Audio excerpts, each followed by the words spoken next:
दोस्तों, हमारे नए नए वीडियो गीत देखने के लिए हमारे YouTube चैनल को सब्सक्राइब करें और न्यू अप टू डेट्स जानने के लिए बेल आइकन को क्लिक करें।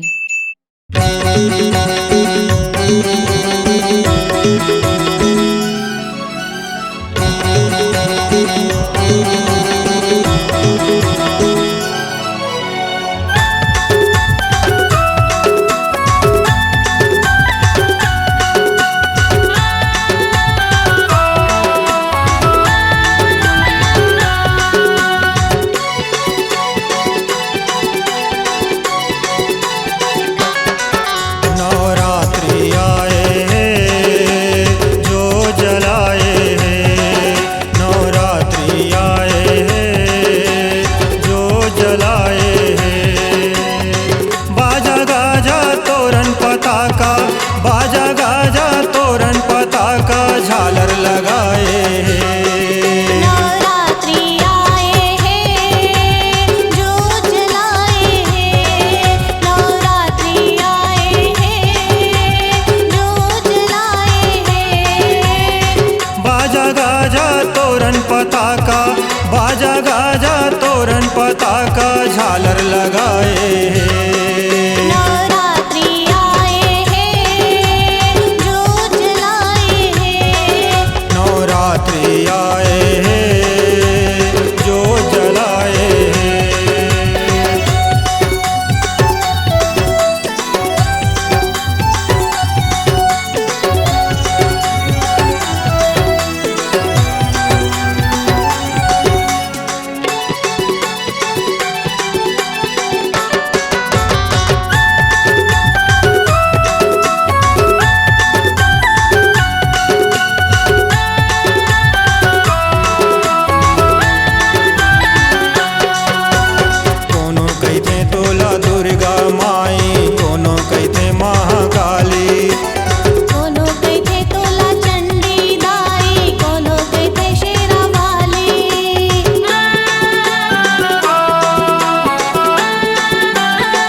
बिहनिया होए जी पूजा संझा बिहनिया होए जी पूजा शंख बजाए।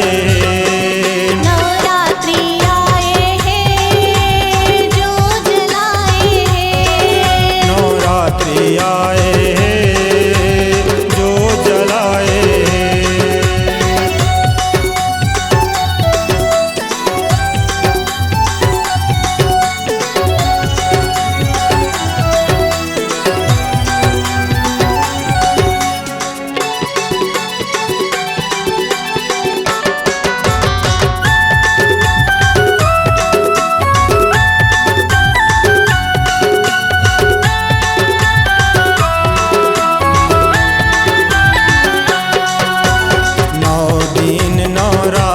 मैया जगह जगह जगराता मांदर झांझ मंजीरा बाजे सुनत हव मोर माता।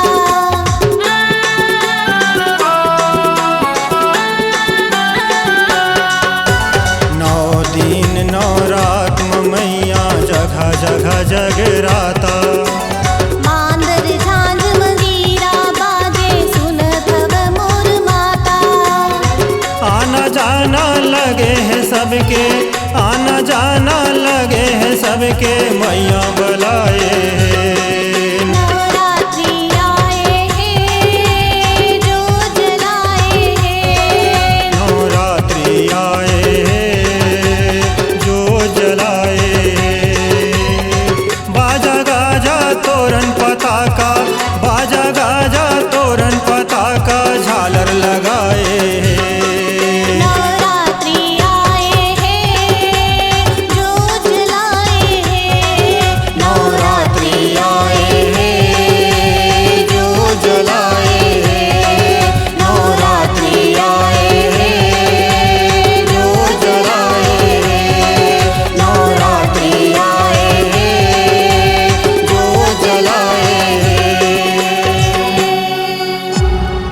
C-Log Digital Recording Studio, Cordoba, Contact number 99071192215.